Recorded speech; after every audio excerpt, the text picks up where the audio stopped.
तो last class में हम लोगों ने टॉपिक डिस्कस किया था col span and row span. आज नेक्स्ट आगे देखो।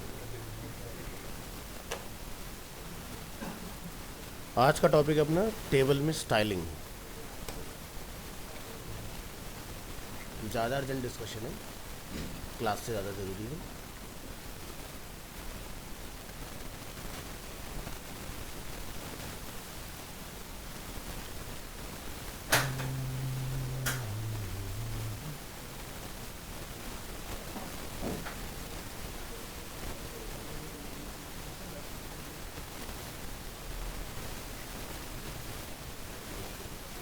तो cell padding and cell spacing, जिसमें हमने सेल्स के between gap and cells and content के बिटवीन गैप ये वाला पार्ट हम लोगों ने डिस्कस किया था। सो स्पेसिंग जो वर्क करता है बेसिकली दो सेल्स के बिटवीन गैप के लिए होता है, एंड पैडिंग वाला जो पार्ट होता है हमारा वो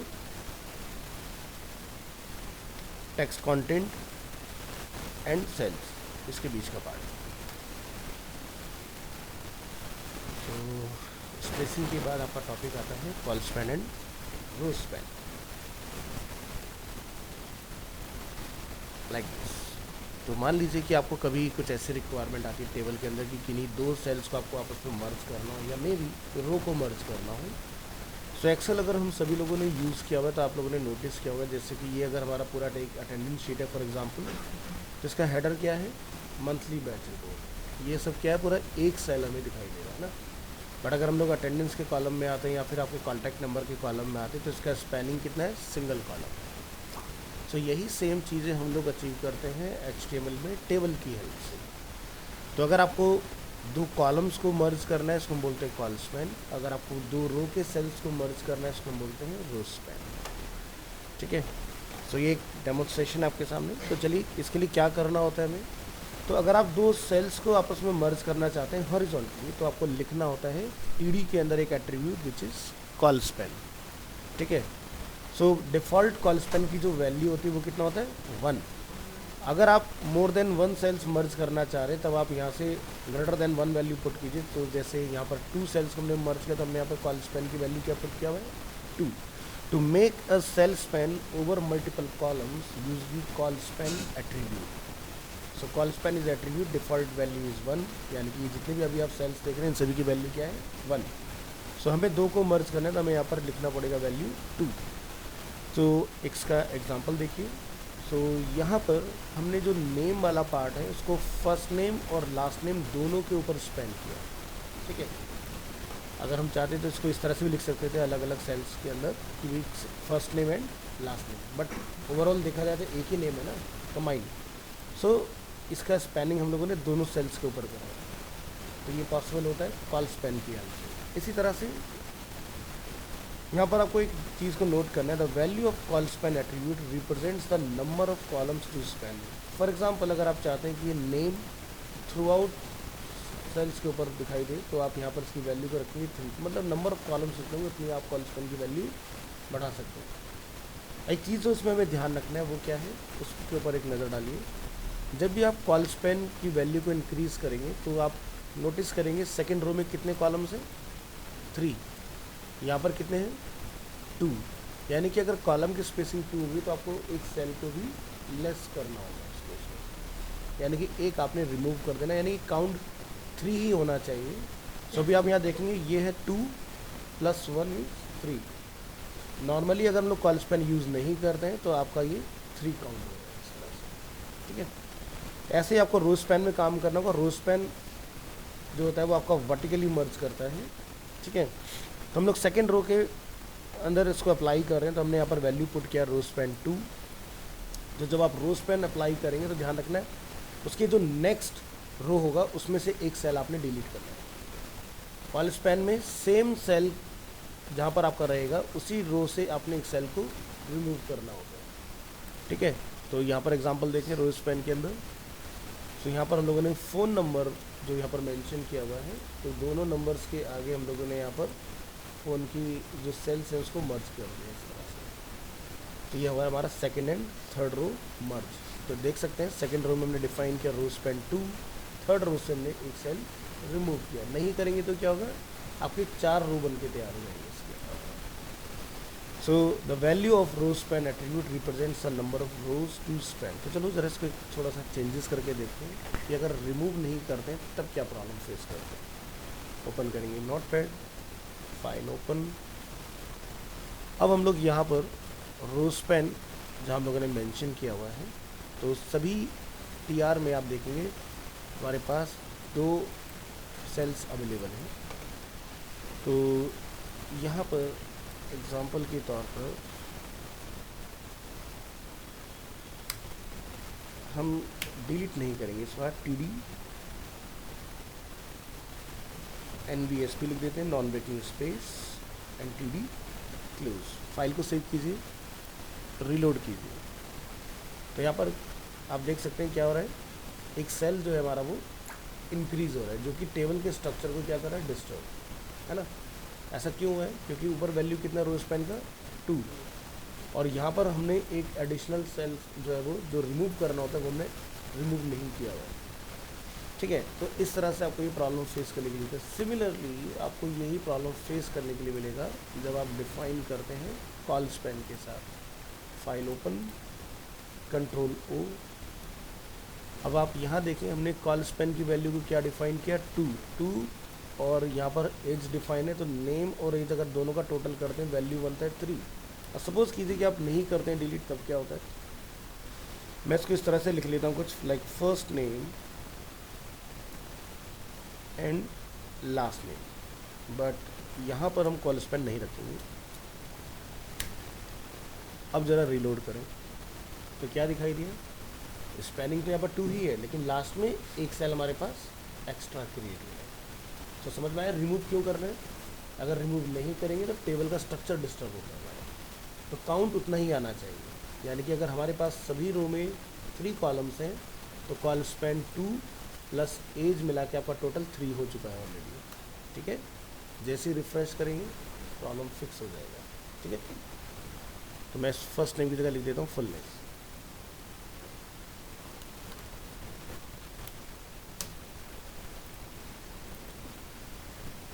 तो ये था आपका col span and row span. ठीक है, नेक्स्ट टॉपिक पर आते हैं, टेबल स्टाइलिंग। लाइक अगर आपको यहाँ पर ज़ेब्रा स्ट्राइप्स क्रिएट करने हैं तो इसमें क्या करना होगा कि हम चाहते हैं एक सेल छोड़ के चाहे ऑड हो या इवन हमारा जो कलर है वो चेंज हो जाए। सो अभी आप देख सकते हैं ये हुआ 1, ये हुआ 2, ये क्या है 3, तो ये ऑड नंबर हो गया, है ना। तो हमने यहाँ पर क्या लिखा हुआ है CSS के अंदर, TR nth child odd numbers में जो भी हमारा रो आएगा उसका कलर जो होगा वो डिफरेंट होगा। ठीक है, तो यहाँ पर अपना एग्जांपल देखिए, हमने यहाँ पर कुछ डेटा इसके अंदर लोड किया हुआ है अपने सेल्स के अंदर। कंट्रोल U प्रेस करेंगे, आप टेबल को ध्यान से देखिए, क्या कोड में हमने कहीं पर कोई कलर डिफाइन किया हुआ है, ओनली डेटा है, बट हमने टेबल को CSS से हैंडल किया हुआ है ना। तो हमने बॉर्डर कलर्स डिफाइन किया हुआ है ताकि सेल्स के बीच का गैप रिमूव हो जाए। विड्थ को क्या रखा है, फुल स्क्रीन यानी कि 100%। अगर आप अपनी स्क्रीन को रिसाइज करते हैं लाइक इस तरह से, तो आपका ये टेबल फ्लेक्सिबल रहेगा, यानी कि लिक्विड मोड में रहेगा, है ना, रिस्पॉन्सिव। दूसरा हमने कोड में यहाँ पर क्या डिफाइन किया, TH एंड TD, क्योंकि फर्स्ट TR में TH है, TH बिलोंग करता है टेबल हेडिंग्स को, जिसको हम लोग हेडर बोलते हैं। तो यहाँ पर आप देख सकते हैं बोल्ड दिखाई दे रहा है आपको मैटर, और नीचे वाला मैटर हमारा रेगुलर आ रहा है। तो इसमें हमने क्या डिफाइन किया, टेक्स्ट का अलाइनमेंट क्या हो जाए, लेफ्ट, और पैडिंग कितना होगा 8 पिक्सल्स। तो टेक्स्ट अलाइन लेफ्ट हमने यहाँ पर क्यों डिफाइन किया, क्योंकि बाय डिफ़ॉल्ट जो TH का नेचर है वो क्या होता है, बोल्ड एंड सेंटर, बट हम नहीं चाहते सेंटर में आए, तो हमने इसको लेफ्ट अलाइन कर दिया। नेक्स्ट हमने यहाँ पर डिफाइन किया TR। सो हम जितने भी ऑड रो होंगे उनका कलर चेंज करना चाह रहे हैं, तो हमने लिखा TR nth चाइल्ड। अब ये nth चाइल्ड क्या होता है, देखो एक होता है फर्स्ट चाइल्ड, जब आप CSS कोड प्रॉपर सीखेंगे तब आपको समझ में आएगा। एक होता है फर्स्ट चाइल्ड, एक होता है लास्ट चाइल्ड। ठीक है, फर्स्ट चाइल्ड यानी कि फर्स्ट रो हो गया, लास्ट चाइल्ड मतलब लास्ट रो हो गया। बट व्हाट अबाउट जो बिटवीन है, इन बिटवीन के लिए हम लोग क्या करें, तो इसी के लिए हम लोग यूज़ करते हैं nth। सो nth में क्या होता है, आप जाके यहाँ पर बताएंगे ऑड या इवन, और उसके बाद आप यहाँ पर नंबर्स का भी यूज़ कर सकते हैं। सो हम यहाँ पर हर एक इवन सेल का कलर जो है वो चेंज करना चाह रहे हैं। तो हमने क्या लिखा, इवन नंबर। अब इवन में क्या होगा, फर्स्ट को छोड़ा सेकंड, थर्ड को स्किप करेगा, फोर्थ, फिफ्थ को स्किप करेगा, नेक्स्ट अगर 6 होगा तो उसका कलर आपको डिफरेंट मिलेगा। सो इस तरह के स्ट्रिप टेबल का हम लोग कब यूज़ करते हैं, जब लार्ज अमाउंट में आपके पास डेटा होता है ना, तब हमें इसका यूज़ करना होता है। क्योंकि अगर सारे सेल्स एक जैसे दिखाई देंगे तो आपको वन गो में इल्यूजन दिखाई देगा, उसमें आप डेटा को नहीं देख पाओगे, ठीक है। बट अगर आपके पास अलग अलग हर सेल में कलर होगा ऑड इवन में, तब आप बहुत इजीली अपने डेटा को विजुलाइज कर पाते हो, ठीक है। तो यहाँ पर ये एग्जांपल हमने ऑड के साथ बनाया हुआ है, फाइनल एग्जांपल हमने इवन नंबर के साथ बनाया है, ताकि आपको दोनों का मतलब समझ में आए, ठीक है। नेक्स्ट टॉपिक पर आइए। कोई एक करना है तो आप पर्टिकुलर का नंबर पास कर सकते हो। जहाँ पर ऑड इवन लिखा है ना, वहाँ पर नंबर लिख दीजिए। जैसे कि अगर आप फर्स्ट का चेंज करना चाहते हैं तो 1, सेकंड का चेंज करना चाहते हैं तो 2, इस तरह से नंबर कहाँ लिखना है एक बार दोबारा बता देते हैं। जहाँ पर ब्रैकेट है, मैं चेंज करके दिखा देता हूँ, थोड़ा सा क्लियरिटी रहेगा। तो चलिए ओपन करेंगे अपने एग्जाम्पल को, कंट्रोल O, और यहाँ पर जैसे कि हम चाहते हैं ओनली फर्स्ट का चेंज होना चाहिए, कंट्रोल S प्रेस करेंगे, रीलोड करेंगे तो उससे फर्स्ट का चेंज होगा, ठीक है।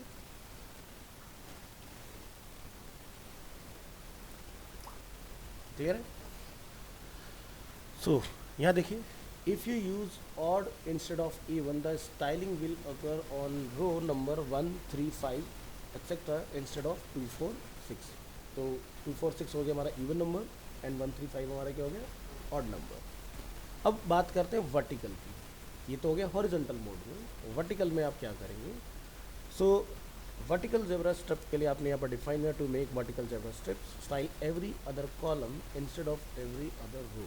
तो हम लोग यहाँ पे क्या लिखेंगे, TD, क्योंकि TD डेटा को भी कंटेन करता है प्लस कॉलम भी प्रोड्यूस करता है, राइट। तो हम लोग क्या डिफाइन किया, TD nth child even and TH nth child even. अब यहाँ पर हमने TD और TH दोनों को टारगेट क्यों किया है, क्योंकि पहले एग्जाम्पल में रो के अंदर TH था, बट इस बार क्या हो रहा है हमारा TD, यानी हम लोग कॉलम को टारगेट कर रहे हैं, तो कॉलम TD भी प्रोड्यूस करता है और कॉलम TH भी प्रोड्यूस करता है। सो इसलिए हमने यहाँ पर दोनों को यूज़ किया है ग्रुप सेलेक्टर, यानी कि कॉमा लगा के एक ही बार में वन गो में हमने डिफाइन किया। nth चाइल्ड इवन, यानी कि आपका ये फर्स्ट हुआ, ये सेकेंड। तो इवन नंबर पर जब भी आपका कॉलम कोई होगा, आपका कलर डिफरेंट दिखाई देगा। अब चाहे वो TD हो या TH। तो TH जनरली क्या होता है, टॉप में हम लोग रखते हैं। बट मान लीजिए कि सपोज आपने यहाँ पर सीरियल नंबर डिफाइन किया, तो 1, 2, 3, 4 यहाँ पर भी होगा ना, ठीक है। तो यहाँ देखें आप एग्जांपल, जैसे मंडे और कैलेंडर जब भी आप देखते हो, मैं ऐसा देखता हूँ सेल्स के कलर डिफरेंट कर देते हैं हम लोग, ताकि अच्छे से क्लियरिटी मिले आपको। तो मंडे का सेल का कलर अलग, ट्यूसडे का अलग, वेडनेसडे का अलग, ट्यूसडे का अलग। तो जनरली हम लोग संडे का कलर डिफरेंट रखते हैं। आपने अगर कैलेंडर को नोटिस किया और ध्यान से, ताकि अलग से हाईलाइट हो जाए आपको। तो जस्ट मैंने कैलेंडर के ऊपर एग्जांपल क्रिएट करके दिखाया हुआ। सो यहाँ पर एग्जांपल को समझेंगे। Put the nth child selector on both TH and TD elements if you want to have the styling on both headers and regular table cells. अब बात करते हैं कंबाइन, कि भाई हमें हॉरिजॉन्टल एंड वर्टिकल दोनों में अप्लाई करना है वन गो में। दिखाई दे रहा है कुछ? तो सीधी सी बात है, आपको दोनों कोड एक साथ लगाने होंगे फिर, है ना। जहाँ पर पहले हम लोग इंडिविजुअल चला रहे थे कोड को अलग अलग, अब दोनों कोड को बस आपने एक साथ क्लब करना है और आपका ये आउटपुट क्रिएट हो जाएगा। तो देखिए, है ना, इस तरह से। सो नेक्स्ट टॉपिक पर हम लोग आते हैं, हॉरिजॉन्टल डिवाइडर। समटाइम्स आपने टेबल में नोटिस किया होगा कि आपको रो कॉलम्स एक साथ नहीं दिखाई देते, आपको सिर्फ रो दिखाई देते हैं इस तरह से। सो इसके लिए आपको एक प्रॉपर्टी यहाँ पर यूज़ कर लेना है, TR के अंदर border from bottom 1 pixel solid, और जो भी आप कलर रखना चाहते हैं उसका वो डिफाइन करेंगे।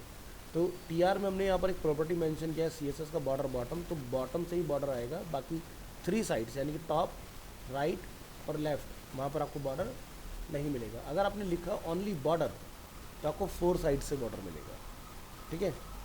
तो ये देखिए, आपका यहाँ पर सिर्फ बॉटम से बॉर्डर विजिबल हो रहा है इस तरह से। इसी तरह से आप चाहें तो कॉलम्स के लिए भी काम कर सकते हैं। So if you specify border only at the bottom of each table row, you will have a table with horizontal dividers. जो भी हम लोग देख रहे हैं। At the border bottom property to all TR elements to get horizontal divider. Next हम लोग यहाँ पर देख रहे हैं होवर टेबल, यानी कि जब भी यूज़र माउस ओवर करेगा पर्टिकुलर सेल पर तो वो क्या होगा, सेल हमारा हाईलाइट हो जाएगा, है ना, इस तरह से जिस पे माउस होगा। अब मान लीजिए जैसे मैं 2 स्क्रीन पर काम कर रहा हूँ, मे भी हो सकता है कि एक स्क्रीन पर मेरा डेटा ओपन है, दूसरी स्क्रीन पर मैं कुछ वहाँ से एंट्रीज वगैरह बना रहा हूँ, है ना। तो आपके लिए आसान हो गया ना कि मैं कौन से सेल को रीड कर रहा हूँ, तो पॉइंटर आपका हाईलाइट रखेगा उस चीज़ को। सो इसके लिए हमने क्या प्रॉपर्टी यूज़ करना है, हम यहाँ पर यूज़ करें use the hover selector on TR to highlight table rows on mouse hover.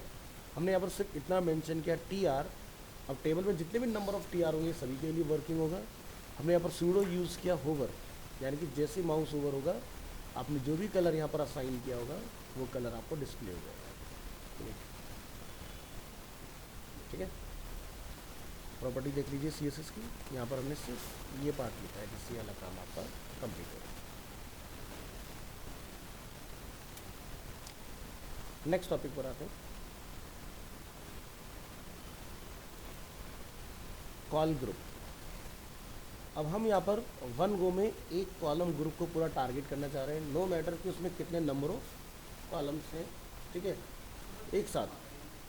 क्या, जिसका ऑनलाइन क्लास में मैंने लिंक ऑलरेडी दे दिया है, यही 2 लोग हैं इस क्लास में, नहीं सबका ऑफलाइन है। मैंने लास्ट क्लास में बोला था हैबिट चेंज करने की ज़रूरत है।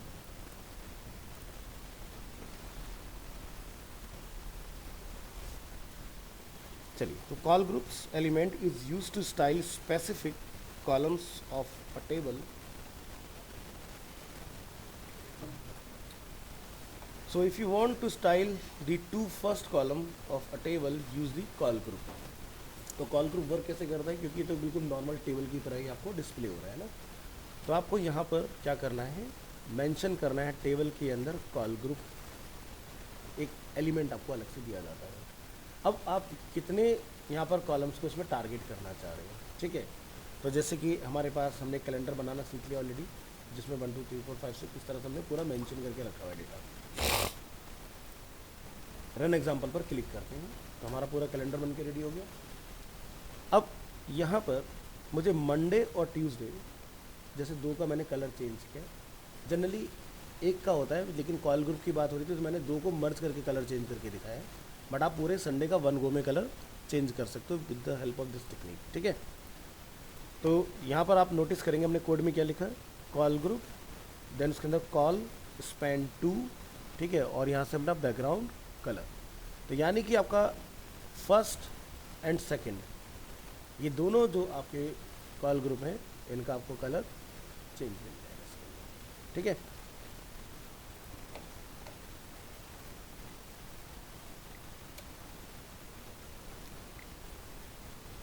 So the call group tag must be child of a table. अब चाइल्ड का मतलब क्या हुआ कि टेबल टैग के अंदर होना चाहिए, टेबल टैग के बाहर ये वर्क नहीं करेगा, ठीक है।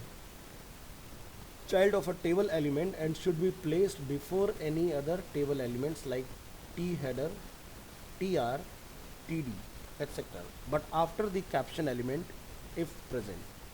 So table caption हम लोगों ने लास्ट क्लास में सीखा था कि अगर आपने किसी टेबल के लिए कोई टाइटल असाइन करना हो, जैसे मैंने आपको एग्जांपल दिया था ना फिगर कैप्शन, जो बुक्स वगैरह में हमारी इमेजेस होती हैं, सो उसी तरह से टेबल के लिए भी हम लोग टाइटल वगैरह लिख सकते हैं। तो अगर कैप्शन आप यूज़ कर रहे हैं तो आप कैप्शन के बाद में इसको मेंशन कर सकते हैं, बट TR या TD या TH या टेबल हेडर या टेबल बॉडी उसके पहले आएगा, उसके बाद में इसको यूज़ नहीं करना है, अदरवाइज ये इफेक्टिव नहीं होगा। तो जैसे कि आप यहाँ देख सकते हैं टेबल टैग डिफाइन करने के बाद फर्स्ट हमने क्या डिफाइन किया है, कॉल ग्रुप, ठीक है। नेक्स्ट बात करते हैं लीगल CSS प्रॉपर्टीज़, यानी कि क्या क्या प्रॉपर्टीज़ हम लोग इसमें असाइन कर सकते हैं टेबल में कॉल ग्रुप के साथ। So there is only a very limited selection of CSS properties that are allowed to be used in the call group। First क्या है, width। आप width चेंज कर सकते हैं 1 गो में, visibility, background and border। all other CSS properties will have no effect on your tables। so CSS में so many properties हैं, but ये सिर्फ 4 प्रॉपर्टी ही आप पूरे एंटायर CSS से कॉल ग्रुप में अप्लाई कर सकते हैं। तो जैसे कि हमने यहाँ पर जो एक प्रॉपर्टी यूज़ किया था वो क्या था, बैकग्राउंड कलर, ठीक है। तो ये बैकग्राउंड का पार्ट था इसलिए इफेक्टिव हो रहा था। इसी तरह से आप बॉर्डर प्रॉपर्टी को भी अप्लाई करा सकते हो। विजिबिलिटी यानी कि किसी सेल ग्रुप को मुझे हाइड करना है, शो करना है, वो हम लोग चेंज कर सकते हैं। और विड्थ आपको पता ही है कि पर्टिकुलर सेल का विड्थ आपको इंक्रीज़ या डिक्रीज़ करना है, वो चीज़ें आप कर सकते हैं। बात करते हैं मल्टीपल कॉल एलिमेंट। जैसे कि फर्स्ट एग्जांपल में हमने यहाँ पर देखा, इसमें एक ही कॉल एलिमेंट था जिसमें हमने दो सेल्स को एक साथ कंट्रोल किया। यहाँ पर अब हम लोग देख रहे हैं हमारे पास दो कॉल स्पैन हमें यहाँ पर मिल रहे हैं देखने के लिए। सो इसका पहले आउटपुट देख लो, फिर समझने में थोड़ा सा आपको आसानी होगी। दिखाई दे रहा है? हमने पहले वाले में क्या लिखा, फर्स्ट जो हमने कॉल टैग यूज़ किया उसमें स्पैन 2, सेकेंड वाले में क्या यूज़ किया था, स्पैन 3। ध्यान से देखें एग्जाम्पल अपना, समझ आ रहा है? तो यानी कि फर्स्ट वाला जो पार्ट है वो दो कॉलम को टारगेट करेगा, सेकेंड वाला जो पार्ट है वो नेक्स्ट 3 कॉलम को टारगेट करेगा, ठीक है। तो इस तरह से आप इसको हैंडल करेंगे। नेक्स्ट बात करते हैं एम्प्टी कॉल ग्रुप्स, ठीक है। तो यानी कि आप यहाँ देखेंगे हमने एक कॉल स्पैन डिफाइन किया 6, बट हमने इसको क्लोज नहीं किया, ठीक है। सेकेंड वाले हमने क्या डिफाइन किया, स्पैन 1, ठीक है। अब यहाँ पर आप देखेंगे if you want to style more columns in the middle of a table insert a empty col element with no style for the columns before. So इस एग्जांपल को अगर आप ब्राउज़र में रन करेंगे तो क्या दिखाई दे रहा है, लास्ट वन हम लोग सीधे टारगेट कर पा रहे हैं। अब मान लीजिए आपने अगर क्लोज कर दिया तो फिर आपको प्रॉब्लम फेस करना पड़ेगा उस केस में, ठीक है। तो जैसे कि मुझे क्या चाहिए कि मैं Monday, Tuesday, Wednesday, Thursday, Friday यानी कि मेरे जितने भी वीक डेज हैं मैं उनको कलर नहीं करना चाह रहा हूँ, ओनली संडे हाईलाइट करना चाहता हूँ अपने कैलेंडर के अंदर। तो आपको फिर क्या करना पड़ेगा उस केस में, एक तो तरीका हो गया कि आप उसको क्लोज ना करें। दूसरा तरीका क्या होगा, फिर आप अगर इस तरह से जाते हो तो आप यहाँ लिखेंगे span 6 style background colour white, ठीक है, तब आपका काम होगा।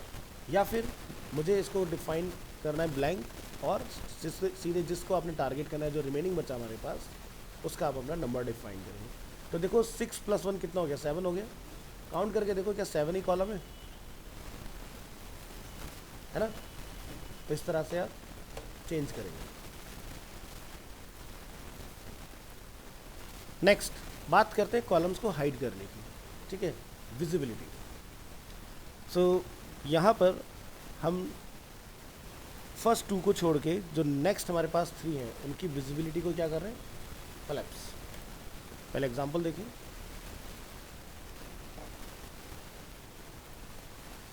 ठीक है। तो मंडे, ट्यूसडे, ठीक है, वेडनेसडे, थर्सडे, फ्राइडे तीनों हाइड हो गए, और क्या रिमेनिंग क्या था, सैटरडे एंड। तो इस तरह से आप पर्टिकुलर सेल्स को हाइड भी कर सकते हो। कोड में ही अवेलेबल है बट ये प्रॉपर्टी की वजह से हाइड हो चुका है। कंट्रोल यू प्रेस करेंगे, आप यहाँ नोटिस करें इसके अंदर, ठीक है। तो हमने प्रॉपर्टी क्या लगा दी इसके अंदर, कोलैप्स, जिसकी वजह से एक आपका काम कर रहा है।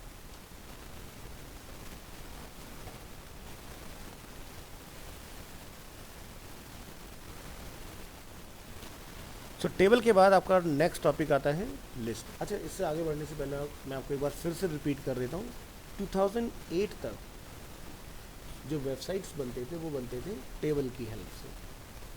बिफोर दैट हमारे वेबसाइट्स बनते थे फ्रेम सेट की हेल्प से। फ्रेम सेट आपका 2005 में डिसकंटिन्यू हो चुका था, ठीक है।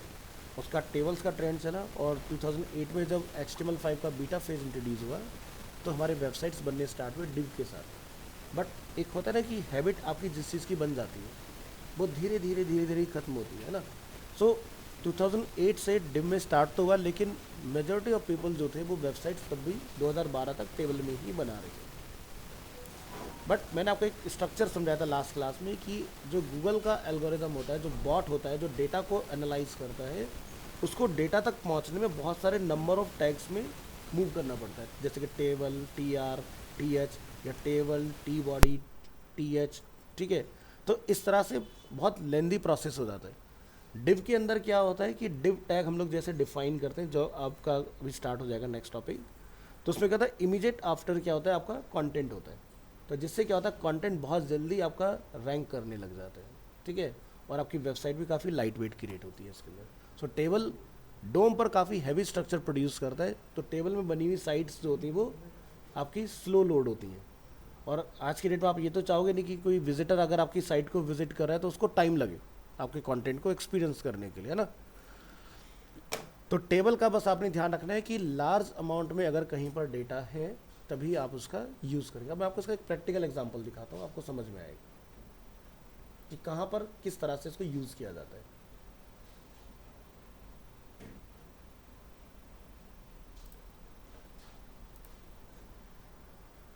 तो चलिए मैं इस एग्जांपल के एक बैकएंड में आपको लेके चलता हूँ।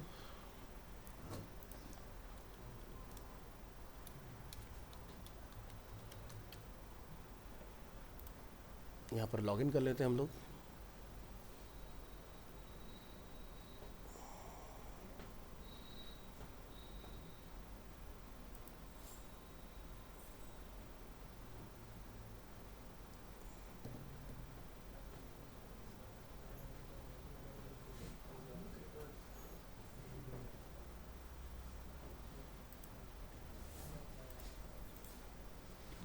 ठीक है, तो हमारे सामने एक डैशबोर्ड ओपन हो गया।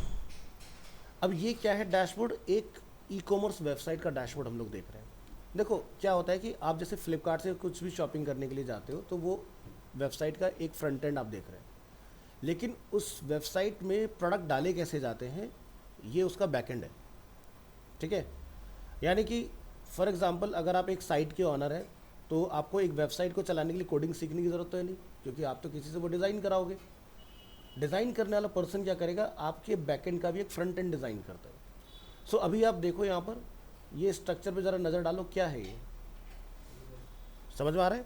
ज़रा इस स्ट्रक्चर पे नज़र डालिए, टेबल समझ में आ रहा है? तो यानी कि जो बैकएंड्स हमारे डिज़ाइन होते हैं वहाँ पर हमारा टेबल्स का यूज़ होता है। अब जैसे एग्जांपल के लिए हम लोग प्रोडक्ट्स में आते हैं और हम यहाँ पर चेक करते हैं ऑल प्रोडक्ट्स, सब क्या दिखाई दे रहा है हमें, टेबल ही है ना, सारे सेल्स के अंदर हमारा डेटा रखा हुआ है इसके अंदर। क्योंकि अगर हम इस तरह के माइक्रो स्ट्रक्चर को डिब में बनाने जाएंगे तो इसका कोई फ़ायदा नहीं है, ना ही आप बहुत अच्छे से उसको हैंडल कर पाओगे। तो क्या समझ में आ रहा है, डिज़ाइनिंग ना करके हमें डेटा हैंडलिंग जो है वो टेबल के अंदर करनी है। तो इसलिए मैं आपको ये लाइव एग्जांपल दिखा रहा हूँ ताकि आपको ये मिसपरसेप्शन ना क्रिएट हो जाए कि टेबल का इस्तेमाल ही नहीं होता है लेकिन डेटा स्ट्रक्चरिंग के लिए, ठीक है। तो अगर हम लोग यहाँ पर कंट्रोल यू प्रेस करते हैं, ठीक है, तो आप यहाँ देखेंगे हमें कोई भी कोड इसका ऐसा देखने के लिए नहीं मिल रहा है ना, क्योंकि ये जो वेबसाइट बना है ये बहुत हाईटेक लैंग्वेज है जिसको हम बोलते हैं एंगुलर JS, जिसको गूगल ने लिखा है कोड को। तो अगर मैं इसको इंस्पेक्ट आपको करना सिखा चुका हूँ, यहाँ पर चलते हैं तो क्या दिखाई दे रहा है, समझ में आ गया है ना, दिख गया ना प्रैक्टिकल एग्जांपल। चलिए इसको क्लोज कर लेते हैं।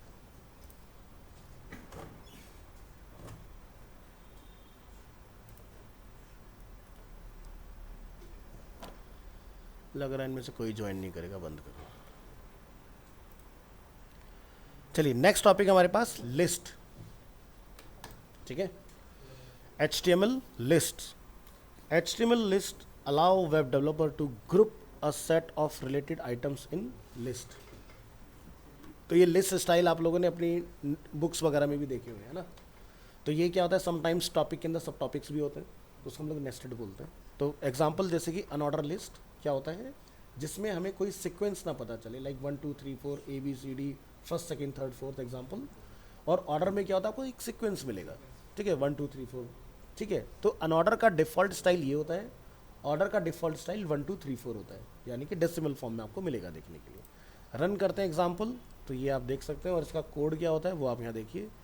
UL stand for unordered list, LI stand for list item, ठीक है। तो UL अगर हम लोग यूज़ कर रहे हैं तो आपका बुलेट जो आपको स्टाइल होगा वो मिलेगा, और OL अगर आप यूज़ करेंगे तो आपको डेसिमल यानी कि 1 2 3 4 एक्सपीरियंस करने के लिए मिलेगा इसमें। अब नीचे आते हैं, unorder HTML list, an unorder list start with the UL tag, each list item start with the LI, ठीक है। यानी कि आपके LI जो होंगे वो UL में कंटेन होंगे, और अगर आप ऑर्डर में बनाना चाह रहे हैं तो OL में कंटेन होंगे। तो देखो आसान है ना टैग को याद रखना, unorder list UL, order list आपका ओएल है। So the list items will be marked with bullets, small black circle by default, जो कि यहाँ आपने देखा एग्जाम्पल। तो जैसे हम लोग कॉफ़ी, टी, मिल्क कुछ इस तरह का एग्जाम्पल क्रिएट कर रहे हैं, तो ये आप देख सकते हैं इस तरह से आपको बुलेटेड फॉर्म में विजिबल हो जाएगा। इसी तरह से ऑर्डर HTML लिस्ट, ऑर्डर में हम लोग यहाँ पर OL टैग का यूज़ करेंगे, जिसकी हेल्प से जब आप ये एग्जाम्पल देखते हैं तो ये आपको 1 2 3 4 सीक्वेंस में अवेलेबल होगा। तो ये हुआ आपका ऑर्डर एंड अनऑर्डर। अब वेबसाइट में कहाँ यूज़ होता है? सो आज की डेट में जितने भी आप मॉडर्न वेबसाइट्स चला रहे हैं ना, तो वेबसाइट का जो नैब बार होता है वो आपका यूएल से ही डिज़ाइन होता है। और जब हम लोग प्रैक्टिकली अपना कोई टेम्पलेट डिज़ाइन करना स्टार्ट करेंगे इसमें, तब आप इसको एक्सपीरियंस भी करेंगे किस तरह से नैब बार डिज़ाइन होता है। ठीक है, इसके बाद आपके पास एक और different types of list available होता है, डिस्क्रिप्शन लिस्ट। अब डिस्क्रिप्शन काम कैसे करता है? आप अपने स्कूल कॉलेज में क्या करते हो, हेडिंग्स लिखते हो कोई, तो हम लोग कभी भी हेडिंग के आगे नहीं कंटिन्यू करते, नेक्स्ट लाइन में उसके आगे से कंटिन्यू करते हैं, यही होता है। सो डिस्क्रिप्शन का भी सेम ही काम होता है। So HTML also support description list, और description list is a list of terms with a description of each term. तो इसके लिए जैसे कि डिस्क्रिप्शन लिस्ट आया तो DL फॉर डिस्क्रिप्शन लिस्ट।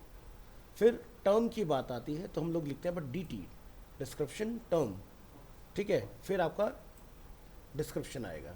ठीक है, तो जैसे कि हम लोग कॉफ़ी की बात कर रहे हैं टर्म, तो ये क्या है, एक ब्लैक हॉट ड्रिंक है। मिल्क की बात करें तो वाइट कोल्ड ड्रिंक है, एग्जाम्पल। सो रन कीजिए, क्या दिखाई देता है? जो भी आप टर्म लिखेंगे उसके आगे नेक्स्ट लाइन में कंटिन्यू होगा। ठीक है, तो ये हुआ आपका लिस्ट। अब हम डिटेल में देखेंगे अनऑर्डर को। सो अनऑर्डर में ये तो क्लियर हो गया कि अनऑर्डर हम लोग स्ट्रक्चर क्या बनाते हैं ना। अब इसमें स्टाइल क्या हम लोग चेंज कर सकते हैं बुलेट की जगह, तो बाय डिफ़ॉल्ट क्या होता है, डिस्क। हम डिस्क को रिप्लेस कर सकते हैं विद सर्कल, और इसकी जगह पर हम लोग यूज़ कर सकते हैं स्क्वायर, और या फिर हम लोग क्या कर सकते हैं, नन। हो सकता है आपको रिक्वायरमेंट ही ना हो। सो जैसे कि मैंने आपको बोला कि नैबार जो डिज़ाइन होते हैं वो यूएल से होते हैं, तो हमें क्या है कि जब नैबार को डिज़ाइन करते हैं वहाँ पर बुलेट्स तो दिखते नहीं है, तो हमें क्या करना पड़ेगा, उस जगह पर नन का यूज़ करना पड़ेगा। तो डिस्क्रिप्शन देखिए, डिस्क क्या है, sets the list item marker to a bullet which is default. बाकी में आप सर्कल या स्क्वायर या नन से आप उसको रिप्लेस कर सकते हैं। तो CSS में आपको एक प्रॉपर्टी मिलेगा, list style type. Property is use to define the style of the list item marker. It can have one of the following values. So जैसे कि हम लोग यहाँ पर डिस्क देख रहे हैं, तो ये डिफ़ॉल्ट है, आपको इसका कोई बेनिफिट नहीं मिलेगा। सर्कल को ट्राई करेंगे। सो हमने यहाँ पर लिखा है लिस्ट स्टाइल टाइप सर्कल, तो अब आप देखेंगे इस तरह से फॉलो हो जाएंगे, ब्लैंक हो गया ना। ये हो हमारा सर्कल एग्जाम्पल। नेक्स्ट हम देखते हैं स्क्वायर, तो ये देखेंगे आप स्क्वायर एग्जाम्पल, और लास्ट वन इज़ नन, तो यहाँ से आप ये देखेंगे इस तरह से आपको मिलेगा। ठीक है, तो ये आपके पास स्टाइल्स अवेलेबल। इसी तरह से अगर आप ट्राई करते हैं ऑर्डर लिस्ट, तो ऑर्डर में भी आप इस तरह के चेंजेस लेके आ सकते हैं। तो देखिए, टाइप इक्वल टू अगर हम लोग डिफाइन करते हैं क्या, 1, तो ये क्या होता है, डिफ़ॉल्ट, जो कि आपको 1 2 3 4 रिप्रोड्यूस करता है बाय डिफ़ॉल्ट OL टैग में। हम अपर अल्फ़ा, लोअर अल्फ़ा, अपर रोमन, लोअर रोमन, इनमें भी इसको चेंज कर सकते हैं। तो डिस्क्रिप्शन यहाँ पर अवेलेबल है। सो हम लोग देखते हैं ABCD फॉर्म में। हम देखेंगे यहाँ पर स्मॉल यानी कि लोअर अल्फ़ा, अपर रोमन, लोअर रोमन। तो ये देखिए ABC दिखाई दे रहा है आपको।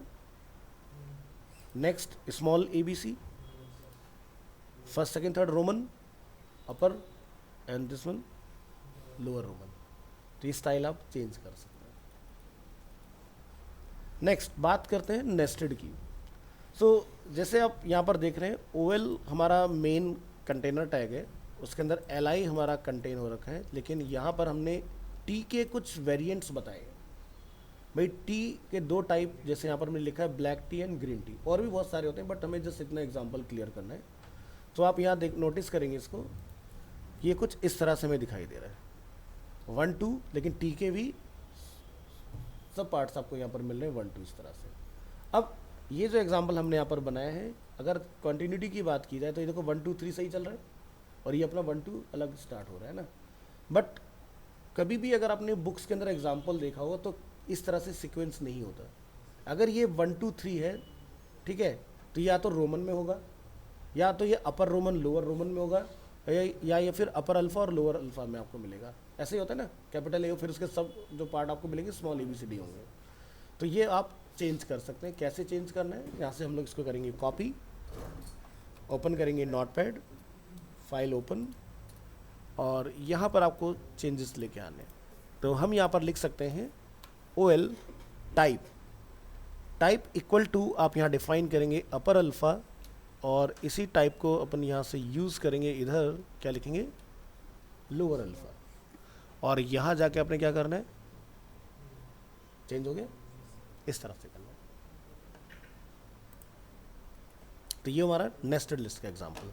अब इसमें हमें ध्यान क्या रखना है, जब भी आप किसी लिस्ट आइटम का सब टॉपिक अगर डिस्कस कर रहे हैं तो आपने ये ध्यान रखना है कि जो नेस्टेड आप बनाएंगे वो उस LI की क्लोजिंग से पहले ही डिफाइन करना है। बहुत सारे स्टूडेंट्स क्या गलती करते हैं, वो LI को डिफाइन करने के बाद OL को डिफाइन करते हैं। आउटपुट सेम ही आएगा बट वो स्ट्रक्चर वाइज गलत है, ठीक है। अब जैसे हम यहाँ पर क्या करते हैं, इस पार्ट को यहाँ से कट कर लेते हैं और LI को यहाँ रख लेते हैं, और इन बिटवीन हम यहाँ पर जाके अपने टॉपिक के बारे में बात करते हैं, ठीक है।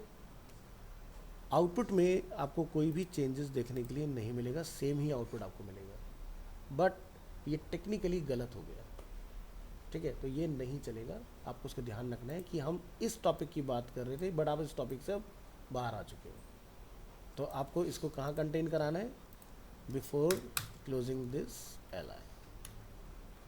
अब ये सही स्ट्रक्चर में है, ठीक है, तो इसका आपने ध्यान रखना है।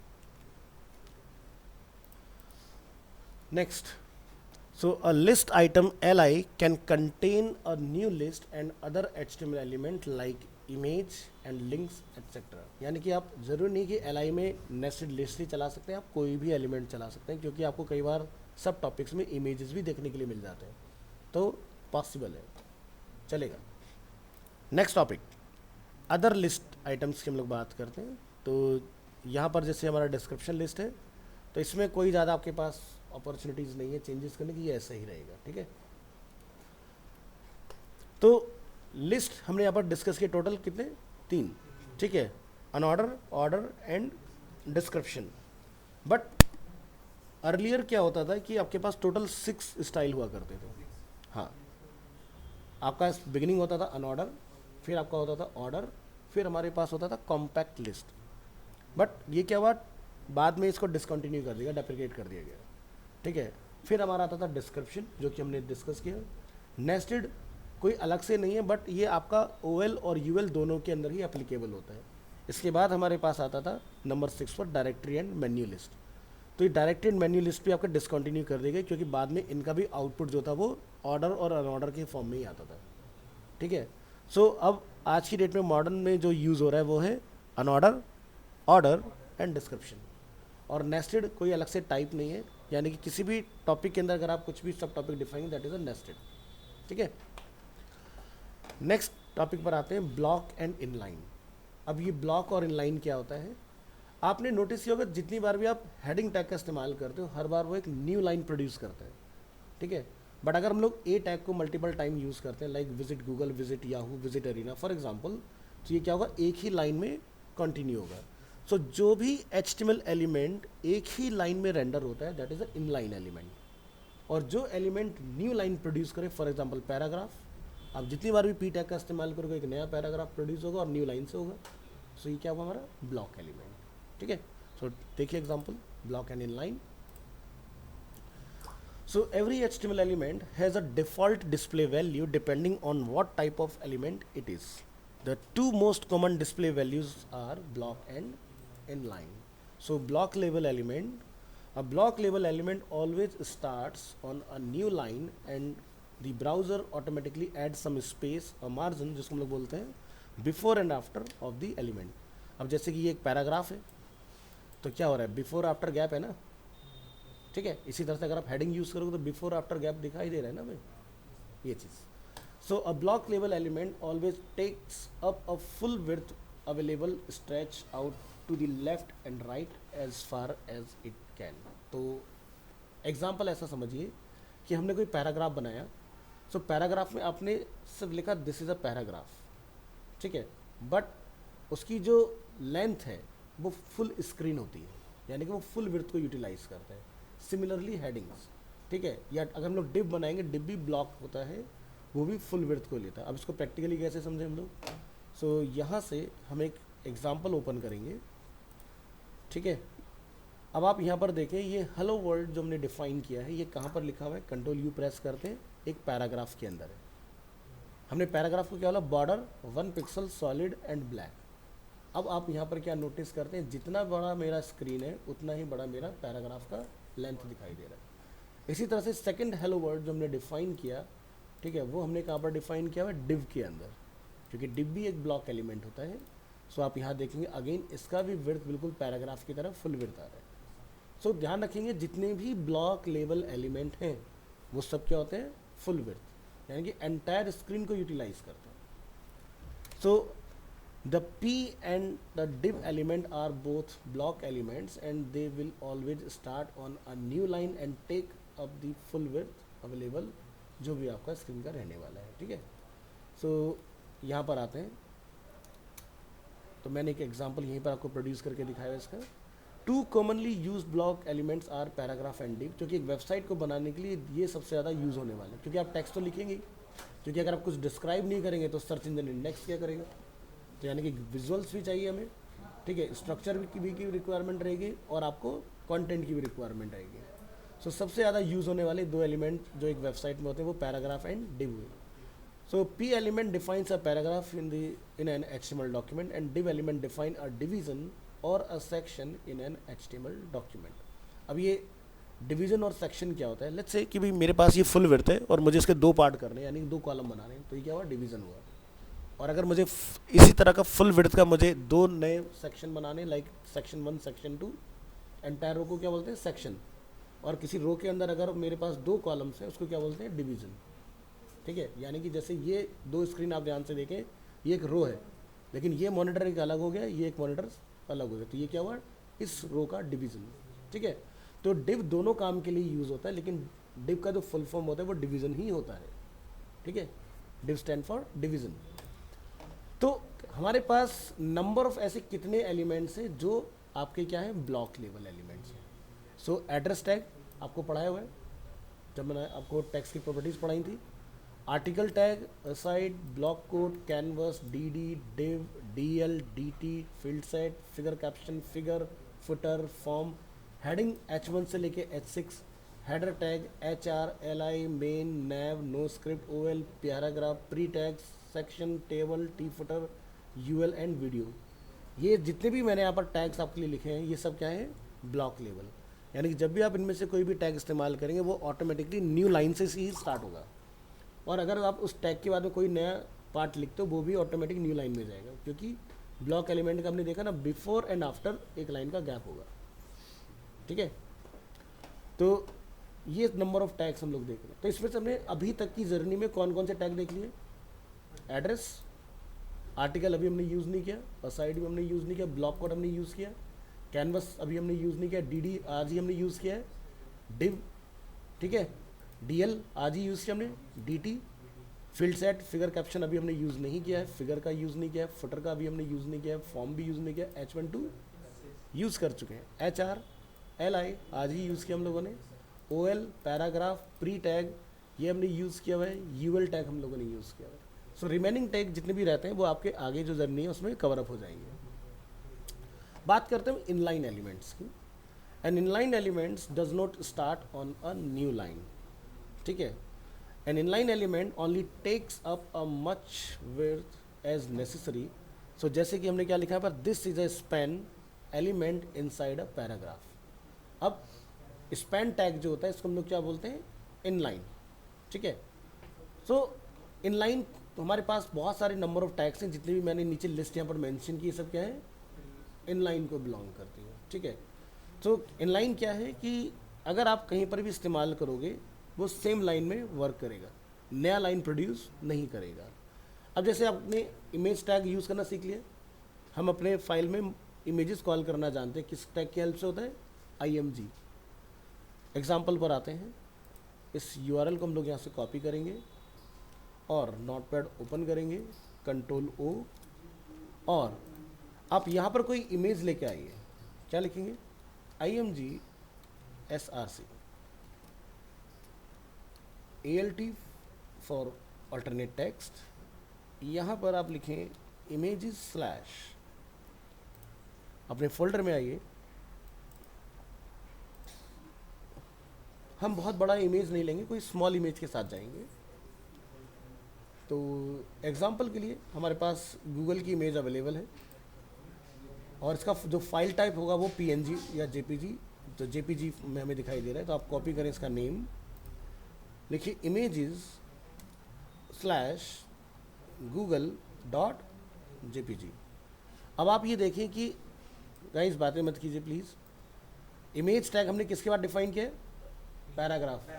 तो पैराग्राफ का हमने नेचर ऑलरेडी समझ लिया, ये ब्लॉक एलिमेंट है, यानी कि बिफोर एंड आफ्टर आपका गैप प्रोड्यूस करेगा, जिसको हम लोग मार्जिन बोलते हैं ना। तो ज़रा सेव कीजिए इसको और वेब ब्राउज़र में आइए और रिफ़्रेश कीजिए। नेक्स्ट लाइन में इमेज है। अब हम एक बार फिर से इस इमेज की कॉपी पेस्ट कर देते हैं। हमने डिफाइन किया न्यू लाइन में, बट ये आएगा एक ही लाइन में। तो इमेज टैग का हमें क्या पता चला है, इमेज जो एलिमेंट है वो इनलाइन एलिमेंट है। सो अब अगर हम लोग अपनी लिस्ट में यहाँ पर ध्यान से कहीं पर देखें, क्या समझ में आ रहा है, इनलाइन का मतलब समझ में आया, वो सेम लाइन में ही जनरेट होता रहेगा जब तक उसको स्क्रीन में स्पेस मिलेगा। हाँ, अगर स्पेस नहीं रहेगा तो वो न्यू लाइन को प्रोड्यूस करेगा ऑटोमेटिक, ठीक है। तो यहाँ पर हमने एक एग्जांपल बनाया span tag. Span tag inline के लिए सबसे ज़्यादा यूज़ होने वाला पार्ट है। हमने यहाँ पर क्या किया, इस एग्जांपल में अगर CSS में आते हैं, हमने क्या बोला, स्पैन टैग को स्टाइल बॉर्डर 1 पिक्सल, और हमने हेलो वर्ल्ड को क्या करा, स्पैन टैग में कंटेन करा दिया। अब इससे हमें क्या पता चला, पैराग्राफ में कोई भी चेंजेस नहीं आया, सिर्फ हमने स्पैन टैग को स्टाइल किया था, उतना पार्ट आपको हाईलाइट होकर अलग से पता चल रहा है। This is an inline span hello world element inside a paragraph, यानी कि पैराग्राफ ब्रेक नहीं हुआ, कोई नया लाइन प्रोड्यूस नहीं हुआ, सेम लाइन में अपना काम हो गया। तो कई बार आपने नोटिस किया होगा कि वेबसाइट जब आप विजिट करते हैं उसमें टेक्स्ट के इन बिटवीन लिंक भी रहता है। तो जो ए टैग होता है ना, एंकर टैग, जो हम लोग हाइपर लिंकिंग के लिए यूज़ करते हैं, वो भी आपका इनलाइन ही होता है। अब ज़रा लिस्ट पर एक नज़र डालिए, पहला टैग क्या है, ठीक है। तो अगर मैं मान लो विजिट गूगल, विजिट याहू लिख देता हूँ फॉर एग्जांपल, तो वो न्यू लाइन प्रोड्यूस नहीं करेगा। ट्राई करते हैं।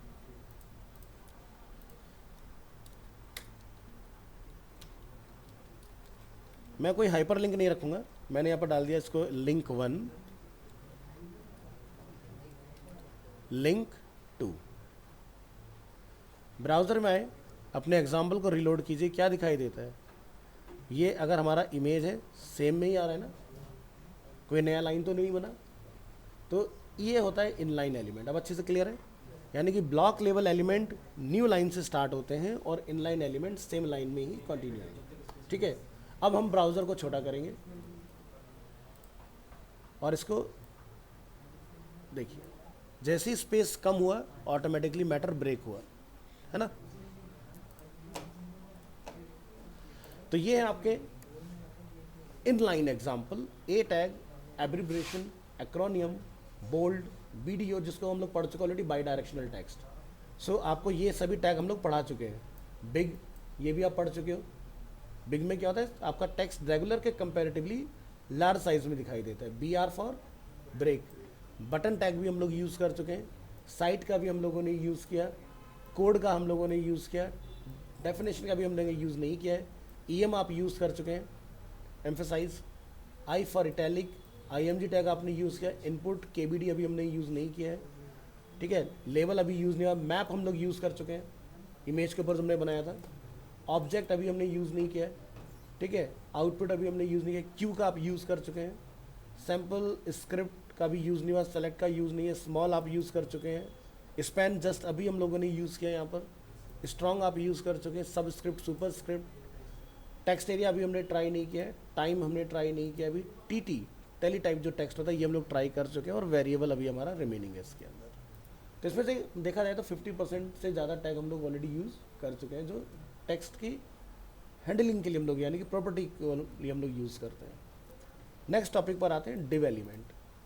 Div element is often use as a container of other HTML element. For other HTML element the div element has no required attributes but style, class and id are common। यानी कि ये तीन जो attribute हम लोग देख रहे हैं ये क्या है, कॉमन एट्रीब्यूट है। किसी भी div को अगर आपने स्ट्रक्चर करना है, उसको विड्थ, हाइट, जो भी प्रॉपर्टी असाइन करोगे वो इन 3 मीडियम्स के थ्रू ही आप उसको दे सकते हो। So when use together with CSS the div element can be use to style block of content. So हमने यहाँ पर एक div डिफाइन किया कंटेनर। div के अंदर क्या है हमारे पास, h2 टैग, हमने जिसमें हेडिंग कंटेन किया है लंदन, उसके बारे में कुछ डिस्क्रिप्शन यहाँ डिफाइन किया हुआ है। अब स्टाइल एट्रीब्यूट में प्रॉपर्टी अवेलेबल है बैकग्राउंड कलर, ठीक है, जो कि क्या है, ब्लैक। टेक्स्ट का कलर हमने क्या रखा है, वाइट।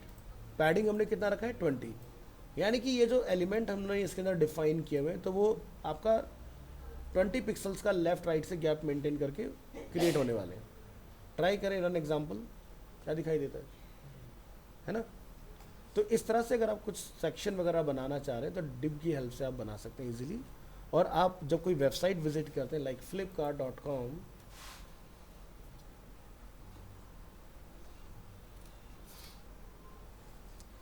तो जैसे ये वाला जो पार्ट आप देख रहे हैं जिसके अंदर ये क्राउजल हमारा चल रहा है, ये भी div के अंदर डिज़ाइन है। ये पार्ट आप देख रहे हैं यहाँ पर, तो ये देखो, ये हुआ डिवीज़न, यानी कि पूरा एक div, फिर उसके अंदर 2 डिवीज़न, ठीक है, एक का विड्थ 25, दूसरे का विड्थ 75, है ना। इस तरह से बेसिकली यहाँ पर आपका काम होता है। ये देखेंगे आप एक सेक्शन जिसके अंदर 3 डिवीज़न हम लोग देख रहे हैं। तो ये सब आप सीख जाओगे कैसे बनती हैं चीज़ें, ठीक है, कोई ज़्यादा कॉम्प्लिकेटेड काम नहीं है, बस जब शुरुआत करोगे धीरे धीरे चीज़ें समझ में आने लग जाएंगी। बात करते हैं span element. Span element is an inline container, spelling mistake हुआ है यहाँ पर, use to mark up a part of a text or a part of a document. Span element has no required attributes, but again style, class and id are common. When used together with CSS the span element can be used to style parts of the text। अब जैसे example के लिए आपके पास bunch of text है, multi line. यार पीछे non stop कौन बात कर रहा है, इंटरेस्टेड नहीं हो बाहर चले जाओ। तुम अपने आपस में बात करके अपने पड़ोस वाले को डिस्टर्ब कर रहे हो, और अगर आस पड़ोस के सारे इंटरेस्टेड तो सारे चले जाओ। सबसे ज़्यादा बैक इसी में ही आती है। उमेश सर हेल्प नहीं कर पाएंगे इसमें कि पता चला कहीं से देख के लिख लोगे।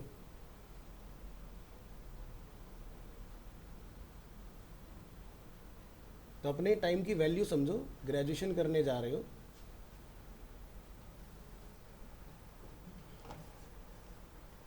सो बंच ऑफ टेक्स्ट में हो सकता है कि मुझे किसी पर्टिकुलर एक पार्ट को, टेक्स्ट को हाईलाइट करना हो डिफरेंट कलर में, या फिर आपको उसको बोल्ड या इटैलिक करना हो, तो आप इजीली कर सकते हो इन लाइन की हेल्प से।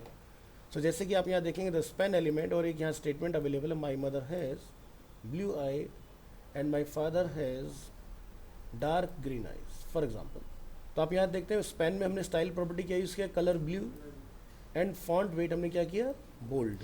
इसी तरह से आप यहाँ पर देख रहे हैं dark olive green and font weight is bold. Example यहाँ पर देखेंगे, इस टेक्स्ट में आपको जहाँ पर ब्लू आइज है तो उसको ब्लू से हाईलाइट किया हुआ है, जहाँ पर आपका डार्क ग्रीन है उसको ऑलिव कलर से हाईलाइट किया हुआ है ना। तो ये पार्ट हुआ आपका इन लाइन, ठीक है।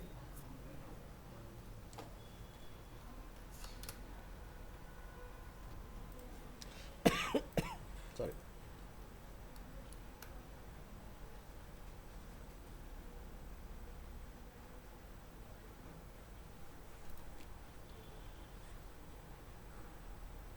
तो ये था हमारा block and inline element. Next topic पर आते हैं, डिव।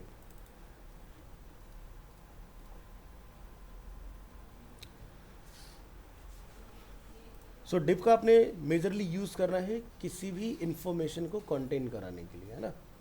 तो यहाँ पर क्या है, the div element is use as a container for other HTML element. यानी कि आपके पास अगर हेडिंग है, पैराग्राफ है, इमेज है, लिंक्स हैं, तो उसको आप किस में कंटेन करेंगे, डिव के अंदर, ठीक है। So div element is by default a block element, meaning that is takes all available width and comes with line break before and after. यानी कि जब भी आपका कोई div क्रिएट होगा तो वो अपने से पहले और बाद में एक गैप मेंटेन करके चलेगा. So div element takes up all available width. तो जैसे कि हम लोग यहाँ पर लिख रहे हैं lorem ipsum I am a div, और यहाँ पर आप जाके देखेंगे तो क्या होता है, जितना पार्ट हमने div के अंदर कंटेन किया वो न्यू लाइन में आ गया, क्योंकि ये ब्लॉक है. अगर ये ब्लॉक नहीं होता तो ये एक ही लाइन में पूरा स्टेटमेंट दिखना चाहिए था हमें. तो कोड में जाके देखिए, हमने यहाँ पर इतने पार्ट को डिव में कंटेन करा है. तो ये information next line, first line में चला गया, ये लास्ट लाइन हो गया, और ये मिडिल वन में हमें दिखाई दे रहा है इस तरह से. सो डिव एज अ कंटेनर. तो जैसे कि हम लोगों ने इससे पहले वाला एग्जांपल देखा था, हमने यहाँ पर अगेन वही एग्जांपल क्रिएट किया हुआ है. तो आप इस तरह से अपना कोई भी इन्फॉर्मेशन डिव के अंदर कंटेन करा सकते हो एज अ कंटेनर. अलाइनमेंट की बात आती है, तो जैसे हमें ये पता है डिफ़ॉल्ट इसका विड्थ होता है 100%. तो इस बार हम लोग अपने डिव की विड्थ को 50% ऑफर कर रहे हैं ना. तो ये स्क्रीन का 50% लेगा और ये सेंटर में अलाइन होगा. तो बाकी का जो 50% बचा वो लेफ्ट और राइट में 25-25 में डिवाइड हो जाएगा. कैसे, यहाँ जाइए, ठीक है. तो 50% का हमारा कंटेनर, बाकी जो बचा रिमेनिंग 50% वो लेफ्ट राइट में 25-25 डिवाइड हो गया. तो ये मिडिल में कैसे आया, यहाँ पर एक प्रॉपर्टी अवेलेबल है, वो क्या है, मार्जिन ऑटो. तो मार्जिन ऑटो क्या करता है, अगर स्पेस होता है आपके एलिमेंट में रिमेनिंग, तो उसको वो मिडिल में पुश कर देता है स्क्रीन के. ठीक है. अब हम लोग बात करेंगे multiple div elements. You can have many div container on the same page, क्योंकि जब आप एक वेबसाइट बनाओगे तो मल्टीपल सेक्शंस की आपको रिक्वायरमेंट होगी. जैसे मैंने आपको फ्लिपकार्ट का भी आपको दिखाया एग्जांपल, तो उसमें सो मैनी सेक्शंस हैं. सो यहाँ पर आप देखेंगे जैसे कि एक ये डिव हमारे पास अवेलेबल है, ये सेकंड डिव है, ये हमारे पास थर्ड डिव है. आप यहाँ से इसको रन करेंगे तो 3 डिफरेंट सेक्शंस हमारे क्रिएट हो रहे हैं. अब इन तीनों का कलर हमने ऊपर कंट्रोल किया हुआ है. अगर आप यहाँ देखेंगे डिव स्टाइल स्टाइल स्टाइल, ठीक है, ये इनलाइन से हैंडल हो रहा है. आप चाहो तो ऊपर इंटरनल भी लिख सकते हो हेड सेक्शन डिफाइन करके इसको. Next, aligning div elements side by side. हो सकता है कि आपको ये तीनों एलिमेंट साइड बाय साइड यानी कि 3 कॉलम में रिक्वायर्ड हो. ठीक है. तो आप क्या कर सकते हैं, यहाँ पर एक मेन कंटेनर बनाइए और उसके अंदर फिर चाइल्ड पार्ट बनाइए. तो जैसे कि टोटल स्क्रीन की विड्थ कितना होता है, 100%. तो चाहे वो मोबाइल फ़ोन हो, टैबलेट हो, लैपटॉप हो, डेस्कटॉप हो, टीवी हो, सब अपने आप में 100% ही है. तो हम 100% को 3 इक्वल पार्ट में डिवाइड करना चाह रहे हैं. तो आपका कितना आएगा, 33.33. सो हमने मेन कंटेनर बनाया, मेन कंटेनर के अंदर 3 और डिव्स क्रिएट किए हैं, और उसको हमने क्या बोला, सबकी विड्थ को 33% में डिवाइड कर दो. अब क्या होगा, रन करेंगे जब हम अपना एग्जाम्पल, तो जहाँ पर पहले ये तीनों एक अलग सेक्शन प्रोड्यूस करते हैं, अब तीनों साइड बाय साइड आपको दिखाई देंगे. तो अब आपको क्या समझ में आया कि भाई फ्लिपकार्ट के अंदर अगर हम यहाँ पर देख रहे हैं ये 3 कॉलम्स 1 2 3, तो कैसे बना, इस टेक्निक की हेल्प से. ठीक है. तो जरा अपने एग्जाम्पल पर एक नज़र डालिए. इस बार एग्जाम्पल में क्या चेंज है, हमने 3 जो डिव अपने पहले इंडिविजुअल क्रिएट किए थे बॉडी में डायरेक्ट, इस बार वो एक कंटेनर के अंदर है. क्लियर है. कंटेनर को हमने क्या लिखा है, width 100%, overflow auto. Overflow auto से क्या होगा कि हाइट ऑटोमेटिकली जिस कंटेनर में जितना मैटर होगा वो अपने आप मेन कंटेनर को एक्सपेंड करेगा. नेक्स्ट, हमने बोला माई कंटेनर के अंदर जितने भी नंबर ऑफ डिव एलिमेंट्स हैं, तो आप देख सकते हैं माई कंटेनर क्लास, और आगे हमने डिव एलिमेंट को डायरेक्ट टारगेट किया है. तो उन सबकी विड्थ को कितना करेंगे, 33.33. तो इन तीनों की विड्थ इक्वल डिवाइड हो गई है ना. इसके बाद हमने क्या एक प्रॉपर्टी ऐड किया, फ्लॉट लेफ्ट. फ्लॉट लेफ्ट क्या करता है, अलाइन करने का काम करता है. ठीक है. बाय डिफ़ॉल्ट आपकी फ्लॉटिंग होती है न्यू लाइन में, हमने उसको क्या बोला, लेफ्ट. लेफ्ट करते ही क्या हुआ, तीनों साइड बाय साइड हो जाएंगे. अब क्या फ्लॉट लेफ्ट ही होता है या कुछ और भी होता है, तो फ्लॉट लेफ्ट और राइट दोनों होते हैं. ठीक है. अगर मैंने राइट यूज़ किया तो क्या होगा, आपका जो फर्स्ट एलिमेंट है वो राइट में चला जाएगा, यानी कि बिगिनिंग जहाँ अभी हमारी लंदन से हो रही है तो फिर एंडिंग आपकी लंदन से होगी, यानी कि डिज़ाइन रिवर्स हो जाएगा. तो राइट कब यूज़ होगा, तो हम US UK बेस्ड जितनी भी कंट्रीज हैं जो अंडरस्टैंड करती हैं वो सब क्या चलती है, लेफ़्ट टू राइट. बट अगर दुबई के लिए कोई वेबसाइट बनाओगे तो वो तो अरेबिक में होगी ना, तो उस कंडीशन में आपको क्या करना पड़ेगा, राइट से लेफ़्ट की तरफ जाना होगा, तो फ्लॉट राइट हो जाएगा. यानी कि बाई डायरेक्शनल एक तरह से समझ के चलिए। तो इसका कुछ लाइव एग्जांपल दिखाते हैं, आपको समझने में थोड़ा आसानी होगी। एग्जांपल्स में आते हैं और यहाँ पर अब जैसे आप इंडिया में हो तो आप जब कोई प्रोडक्ट परचेज करते हो, जब अपना बिलिंग के लिए अपनी डिटेल्स वगैरह पुट करते हो तो कार्ड का डिज़ाइन कुछ इस तरह का होता है। एक स्टैंडर्ड एग्जांपल से समझने की कोशिश कर रहे हैं। अब यही अगर हम लोग दुबई में हैं और वहाँ पर अगर हम लोग कोई ख़रीदारी कर रहे हैं तो हमारा जो डिज़ाइन होगा वो कुछ ऐसा होगा। तो ये देखो इंडिया, ये हो गया, समझ आया।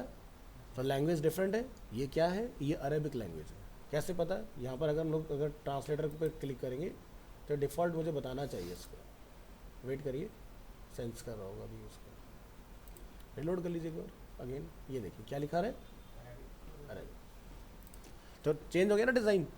तो यानी कि ये पॉसिबल हो फ्लॉट राइट की हेल्प से, ठीक है, क्लियर है। तो देखो सब कुछ उल्टा चल रहा है वहाँ पर। जो कॉल टू एक्शन यहाँ था वो अब यहाँ मिलेगा आपको।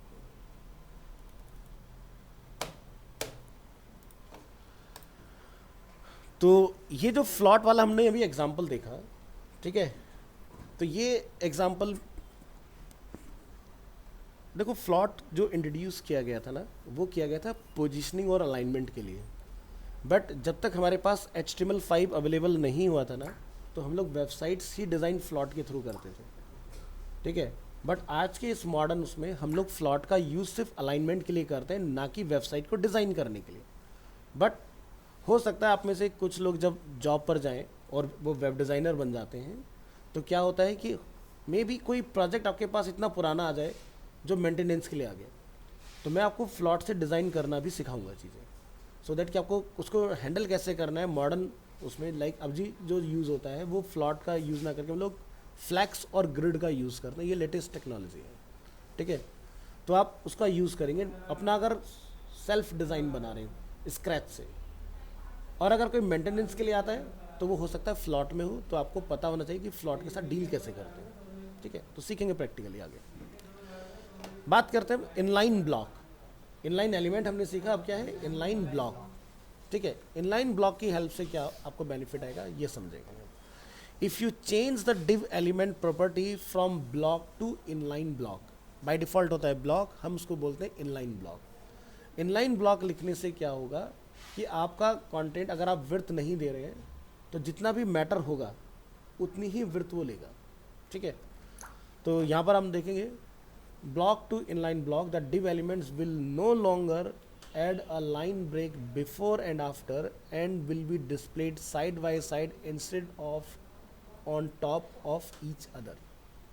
So example यहाँ पर देखें, हमने यहाँ पर जाके क्या लिखा है, div की विड्थ हो जाए 30%, ठीक है, और डिस्प्ले क्या हो जाए इनलाइन ब्लॉक, ठीक है। तो आप यहाँ देख सकते हैं आपका जो आउटपुट है वो कुछ इस तरह का आपको देखने के लिए मिल रहा है। अभी हो सकता है क्लियरिटी ना मिल रही हो बहुत अच्छे से, तो मैं इसको ज़रा दूसरे एग्जांपल से समझाता हूँ।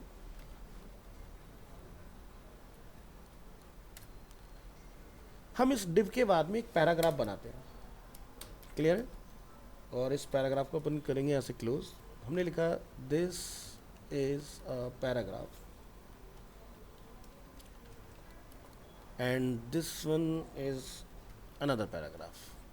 ब्राउज़र में करते हैं रीलोड, क्या समझ में आता है, दोनों पैराग्राफ न्यू लाइन प्रोड्यूस कर रहे हैं, जो कि पैराग्राफ क्या होता है ब्लॉक एलिमेंट है ना। तो चलो यहाँ आते हैं ऊपर और हम यहाँ लिखते हैं आगे p element border 1 pixel solid and colour is black, ठीक है। तो जहाँ जहाँ पर p है सबका दिखाई दे रहा है आपको, चेंज हो गया। हम लास्ट वाले पर टारगेट करेंगे, इसको ध्यान नहीं देना आपने।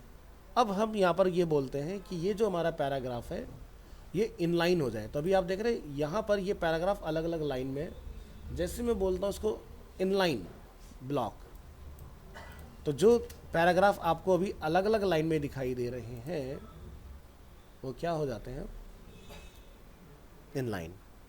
तो क्या समझ में आया कि मैंने div को बोला था इनलाइन ब्लॉक, div के आगे जगह बची थी खाली, तो यानी कि दिस इज अ पैराग्राफ को जगह मिल गया वहाँ पर एंटर होने का, वो ऊपर चला गया क्योंकि ये सभी इनलाइन है इस वक्त, ठीक है।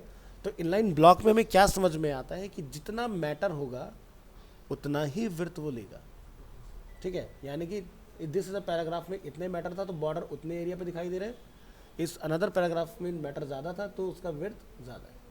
तो इनलाइन ब्लॉक और ब्लॉक में क्या डिफरेंस है कि आपका मैटर एक तो इनलाइन हो जाएगा, लेकिन जो इनलाइन आपके एलिमेंट होते हैं और जो इनलाइन ब्लॉक होता है, इन दोनों में मेजर डिफरेंस क्या आता है। इनलाइन एलिमेंट कभी भी विड्थ और हाइट नहीं ले सकता। एग्जाम्पल ऐसा समझिए कि मैंने एक ए टैग बनाया। ए टैग क्या होता है, इनलाइन होता है। अभी हमने समझा, हमने लिखा HREF हैश। जब आपके पास कोई लिंक ना हो तो आप वहाँ पर हैश लगा दीजिए और यहाँ पर लिख देते हैं हम लोग लाइक विजिट गूगल। क्लियर है। रिलोड करेंगे, इनलाइन है। अब हम लोग ऊपर आते हैं और ए टैग को कुछ प्रॉपर्टी ऑफर करते हैं। यहाँ से हमने क्या बोला, ए टैग का जो बैकग्राउंड कलर है वो कुछ ग्रीन डिफरेंट हो जाए। मैंने लिखा लाइक क्या हो जाए, ग्रीन। रिलोड करते हैं, कलर ग्रीन है, जूम कर लेते हैं। अब जो टेक्स्ट का कलर है वो हमें दिखाई नहीं दे रहा इसमें, तो हम क्या बोलते हैं, कलर को वाइट कर दो। ग्रीन के ऊपर वाइट अच्छे से दिखाई देगा, बढ़िया है। अब मैं इसको ये बोलता हूँ इनलाइन को कि भाई इसकी ना विड्थ थोड़ी ज़्यादा होनी चाहिए। कितना होना चाहिए, लाइक 200 पिक्सल। क्या इसने विड्थ लिया, नहीं लिया ना। विजिट गूगल की विड्थ में कोई चेंजेस आया, चलो हो सकता है 200 डिफ़ॉल्ट हो, मैं 1000 ले लेता हूँ। अब तो नहीं होगा ना डिफ़ॉल्ट, क्या कोई चेंजेस आ रहा है। अगर इसमें पॉसिबल होता इनलाइन के अंदर ये प्रॉपर्टी कंटेन कराने का कि वो विड्थ और हाइट एक्सेप्ट कर सकता है, तो ये विड्थ यहाँ पर होनी चाहिए थी, बट नहीं है ना। अब यहीं पर आपको समझ में आता है इनलाइन ब्लॉक का मतलब क्या होता है।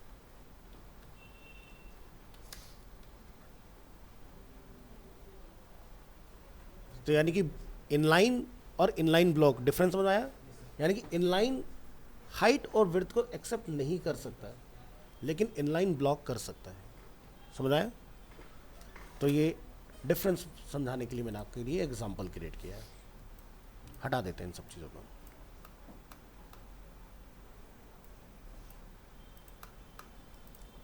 वापस से डिफ़ॉल्ट में आ जाते हैं। नेक्स्ट फ्लैक्स की बात करेंगे, जो कि फ्लॉट का रिप्लेसमेंट हुआ 2014 में आके, ठीक है। So CSS Flexbox layout module was introduced to make it easier to design flexible, responsive layout structure without using float और positioning। तो यानी कि आपको समझ में आ गया ना, फ्लॉट और पोजिशनिंग इसने इन दोनों को रिप्लेस किया। किसने, फ्लैक्स ने। लेकिन फ्लैक्स एप्लीकेबल डिव के ऊपर ही होता है, ठीक है। लेकिन फ्लॉट किसी भी एलिमेंट पर एप्लीकेबल होता है, ठीक है। To make the CSS flex method work, surround the div elements with another div element and give it the status as a flex container। तो अभी जहाँ पर हम लोग डिस्प्ले इनलाइन ब्लॉक लिख रहे थे, अब हम लोग यूज़ करेंगे इंस्टेड ऑफ डिस्प्ले फ्लैक्स। तो हमने एक मेन कंटेनर बनाया, उसको हमने क्या बोला, डिस्प्ले फ्लैक्स। और मेन कंटेनर में जो हमने 3 डिफरेंट डिव बनाए हुए हैं, उसको हमने जाके सिर्फ विड्थ ऑफर किया। इस बार मैंने फ्लॉट नहीं लिखा हुआ है, ठीक है। बट पहले एग्जांपल में अगर आप यहाँ नोटिस करेंगे तो हमने क्या लिखा था, विड्थ 100%, ओवरफ्लो ऑटो और यहाँ पर फ्लॉट। अब जरा नीचे देखिए, क्या ये तीनों वैल्यू में से हम किसी का जिक्र कर रहे हैं फ्लैक्स के अंदर, नहीं है ना। क्या लिखा हमने, सिर्फ फ्लैक्स और विड्थ। यानी कि मेरा कोड की लेंथ भी कम हो गई और काम सेम आएगा जिसका आउटपुट। यहाँ जाके देखो, सिर्फ इतना पार्ट डिस्प्ले फ्लैक्स लिखने से क्या होगा, आपके जो डिव होंगे वो कॉलम में कन्वर्ट हो जाएंगे।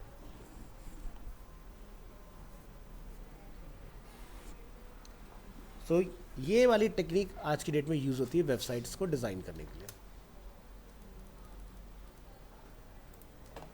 आगे बढ़ेंगे। नेक्स्ट आपका टॉपिक आता है ग्रिड। ये ग्रिड जो होता है ये आपका फ्लैक्स से भी एडवांस है।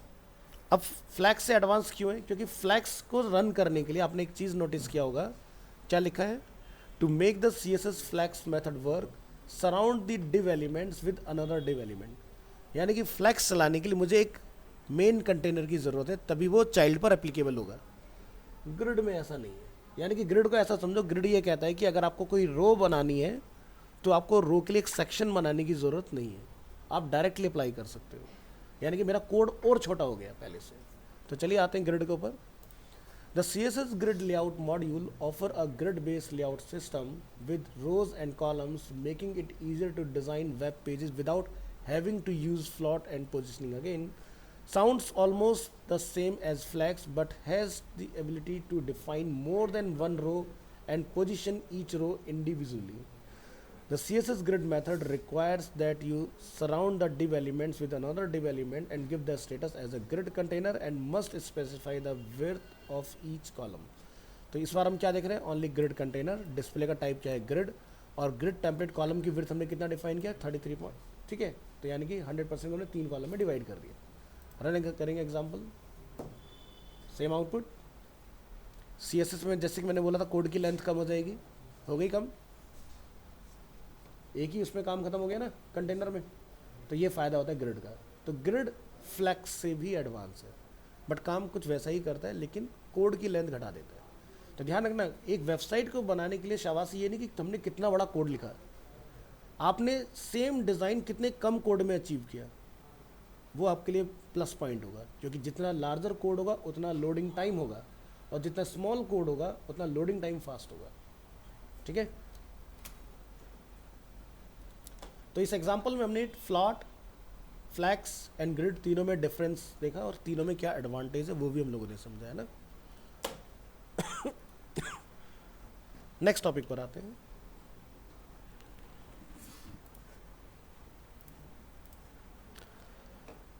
नेक्स्ट टॉपिक हमारे पास कि एक डिव को अगर आपने हैंडल करना है, स्टाइल करना है, तो हमारे पास क्या क्या तरीके हैं। तो जैसे कभी आपके पास एक टर्म आया था ना, इनलाइन CSS, यानी कि style attribute, class attribute, ID attribute. तो क्लास क्या है और किस तरह से वर्क करता है। The HTML class attribute is used to specify a class for an HTML element. Multiple HTML element can share the same class. यानी कि एग्जाम्पल के तौर पर हमने कोई हेडिंग डिफाइन किया अपने वेबसाइट के अंदर, और हम ये चाहते हैं कि जितने भी मेरे हेडिंग्स होंगे उनका कलर एक ही होगा, ठीक है। तो हम क्या करेंगे, लाइक H1, H2, H3 जितने भी हमारे टैग्स हैं उसके लिए हम लोग एक क्लास बना देंगे हेडिंग कलर। एग्जाम्पल, ये हमारा क्लास का नेम हो गया, क्योंकि क्लास का नेम प्री डिफाइन नहीं होता। जैसे हम सभी का नेम जो होता है वो डिफरेंट है, हमारे पेरेंट्स डिसाइड करते हैं हमें क्या पसंद है नेम। उसी तरह से एक वेब डिज़ाइनर अपने कंटेंट का according to section name decide कर सकता है कि भाई अगर वो हेडर के लिए काम हो रहा है तो क्लास का नेम हमने हेडर डिफाइन कर दिया। अगर उसके अंदर हम लोग लिंक्स बना रहे हैं तो हमने उसको नेविगेशन नाम दे दिया, या अगर हम लोग उसके अंदर कोई ईमेल लिंक बना रहे हैं तो हमने ईमेल लिंक नाम दे दिया उसको। तो क्लास क्या है, कंप्लीटली यूज़र डिफाइंड। बट कुछ कंडीशंस हैं क्या, कि जब भी आप कोई क्लास बनाओगे तो उसकी बिगनिंग कभी नंबर से नहीं होगी। अगर आपने नंबर पहले लगा दिया कि 1 हेडर, तो वो एप्लीकेबल नहीं होगा। हाँ, हेडर 1 अगर लिखोगे तो वो एप्लीकेबल होगा, यानी कि नंबर लास्ट में यूज़ हो सकता है बट बिफोर आप यूज़ नहीं कर सकते हैं, ठीक है। दूसरा डिफरेंस, क्लास जब भी आप कोई बनाएंगे तो क्लास के नेम में स्पेस नहीं होगा। जैसे कि हमने लिख दिया फर्स्ट हेडर, तो first space header is not applicable. आप फर्स्ट अंडरस्कोर, फर्स्ट हाइफन इस तरह से लिख सकते हो, एप्लीकेबल हो जाएगा। और जब भी आप क्लास बनाएंगे तो आपको क्या लगाना होता है, डॉट, ठीक है। तो चलिए यहाँ पर आप एक एग्जांपल देंगे। हमने क्लास क्या बनाया, सिटी, क्या लिखा हमने इसके आगे, डॉट। तो डॉट जब हम किसी भी क्लास नेम के आगे डिफाइन करेंगे तो ये क्लास को प्रोड्यूस करेगा। अब ये सिटी जो है ये मल्टीपल प्रॉपर्टी को अपने अंदर कंटेन करता है, जैसे कि background, colour, border, margin, padding. आप जब इस डिव को ये सिटी की क्लास बताएंगे तो जितनी भी प्रॉपर्टीज़ यहाँ पर हैं वो सब इसके ऊपर ऑटोमेटिकली एप्लीकेबल हो जाएंगे। तो इससे पहले वाले एग्जांपल हम लोगों ने क्या देखा था, हम यहाँ लिख रहे थे style equal to background colour, text colour, but अब यहाँ पर गूगल को जो क्लियरिटी मिलता है वो इस तरीके से ज़्यादा अच्छे से मिलता है, ठीक है। कि अगर आप किसी सिटी की बात करें तो उसको एक मीनिंगफुल क्लास दो, ये नहीं कि आपने इसका कंट्री बना दिया, ठीक है। अगर कंट्री की बात करें तो कंट्री क्लास दो, सिटी की बात करें तो सिटी क्लास दो, यानी कि मीनिंगफुल। मैंने बोला कि आप यूज़र डिफाइन है कुछ भी रख सकते हो बट अकॉर्डिंग टू टॉपिक रखो। तो मीनिंगफुल अगर क्लास होंगी, रिलेवेंट अगर क्लास होंगी तो गूगल बहुत ईजिली आपके मैटर को रैंक कर लेता है, क्योंकि आज की डेट में मॉडर्न एसईओ सीएसएस को भी चेक करता है। ठीक है, तो यहाँ पर आप देखेंगे हमने सिटी क्लास को मल्टीपल टाइम यूज़ किया, हमने रोम के लिए भी ट्राई किया, ओस्लो के लिए भी ट्राई किया, लंदन के लिए भी ट्राई किया। आप जहाँ जाके एग्जाम्पल देखिए, है ना, और प्रॉपर्टी एक ही बार डिफाइन हुई है। तो क्या समझ में आया, क्लास रीयूजेबल होती है, जब भी हम सिटी का जिक्र करेंगे हम उस सिटी को अप्लाई कर सकते हैं। अब दूसरा एडवांटेज, क्लाइंट कहता है भाई टोमेटो कलर मुझे समझ नहीं आता, कुछ डिफरेंट कलर लगा दो, तो आप एक जगह चेंज करेंगे सभी में चेंज हो जाएगा। ट्राई करेंगे, कॉपी, नोट पैड ओपन करेंगे, यहाँ पर हमने यहाँ पर एक्वा कलर यूज़ किया, बट अगर आपने एक्वा की यूज़ किया तो आपको ब्लैक कलर ज़्यादा अच्छे से दिखाई देगा। इसमें क्या दिखता है, वन गो में चेंज हो गया। अब यही काम अगर हम लोग इनलाइन के थ्रू कर रहे होंगे, स्टाइल इक्वल टू, तो आपको ये काम 3 बार करना होता है। समझ में आया क्लास डिफाइन करने का बेनिफिट, कि वन गो में एंटायर पेज अपडेट हो जाएगा।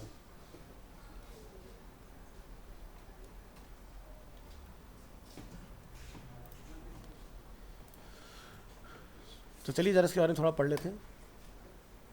The class attribute is often used to point to a class name in a style sheet. It can also be used by a JavaScript to access and manipulate elements with this specific class name.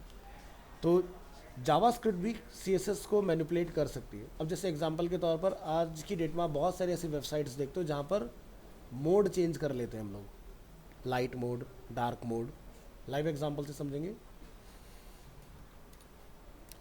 अब मान लो कि भाई आप एक room के अंदर है, रात हो चुकी है लेकिन कंप्यूटर चलाना है। अब ये क्या होगा, लाइट ऑफ करनी पड़ेगी, हो सकता है उसी रूम में कोई और भी लेटा हो, तो दूसरे के लिए डिस्टर्बेंस हो गया ना, और ये स्क्रीन इतना लाइट इमिट करेगा कि भाई आप ज़्यादा देर चला नहीं पाओगे। तो हम क्या करेंगे, बहुत ईजिली यहाँ से जाके, ये कैसे पॉसिबल हुआ, जावास्क्रिप्ट से। जावास्क्रिप्ट ने उस पर्टिकुलर क्लास को ढूंढा और उसका कलर बदल दिया, ठीक है, और हमारा कलर चेंज हो गया, है ना। अब ये उतना लाइट इमिट नहीं करेगा जिससे मुझे दिक्कत हो, और मैं मैटर जो इन्फॉर्मेटिव पार्ट होगा वो पढ़ सकता हूँ, ठीक है। तो जैसे कि फ्लिपकार्ट की बात करते हैं, फ्लिपकार्ट पे तो ऐसा नहीं होता कि आप जाके मोड चेंज कर दोगे, है ना, क्योंकि अगर यहाँ मोड चेंज हो जाएगा तो फिर क्लियरिटी चली जाएगी। हो सकता है मे बी कोई प्रोडक्ट हो जो ऐसे कैमरा, कब कैमरा वाइट कलर में तो आता नहीं है, कैमरा ब्लैक बॉडी में आते हैं, ग्रेइश फॉर्म में होते हैं, तो ब्लैक में ग्रे क्या देखोगे, प्रोडक्ट की क्लियरिटी किल होगी ना। तो कुछ जगह पर पॉसिबल होता है, कुछ जगह पर नहीं होता है। तो कहाँ होता है, कहाँ नहीं होता, जहाँ पर भी आप कोई इन्फॉर्मेशन ले रहे हैं, ठीक है, जैसे न्यूज़, तो हम चेंज कर सकते हैं, ठीक है। तो ये कहते हैं ना, शक्तियों का गलत इस्तेमाल नहीं कर सकते, जहाँ ज़रूरत होगी वहीं लगाओ, अननेसेसरी किसी को भी नहीं देना है, ठीक है। तो जहाँ रीडिंग एक्सपीरियंस है वहाँ पर आपको मिलेगा। तो जैसे आप में से कोई किंडल यूज़ करते हैं, किंडल अमेज़ॉन का जो बुक्स के लिए हम लोग यूज़ करते हैं, पता है, तो उसमें ऐसा ही होता है, आप लाइट को डिम भी कर सकते हैं, आप उसके अंदर अपना मोड भी चेंज कर सकते हैं। अब इसमें एक चीज़ जो हमें नोटिस करने के लिए मिली अभी एग्जांपल में, वो क्या है, एक और थर्ड ऑप्शन था, ऑटो। अब हमें से बहुत सारे ऐसे शौकीन होते हैं जो डार्क मोड में कंप्यूटर चलाना पसंद करते हैं, तो ऑटोमेटिकली आपकी वेबसाइट डार्क में ही लोड होगी, ठीक है। या फिर जैसे हम लोग सेलफोन के अंदर क्या करते हैं, टाइमर सेट करते हैं, भाई रात के 8 बजे के बाद डार्क हो जाए, तो ऑटोमेटिकली जब उसके बाद वेबसाइट आप चलाएंगे वो डार्क मोड में ही चलेगी, लाइट मोड में काम नहीं करेगी। तो ये थर्ड सेटिंग इसलिए दी जाती है, यूज़र की सेटिंग के अकॉर्डिंग चेंज हो जाए। बाकी की 2 सेटिंग यूज़र अपनी कन्वीनियंस के हिसाब से चेंज करना चाहता है तो कर सकता है।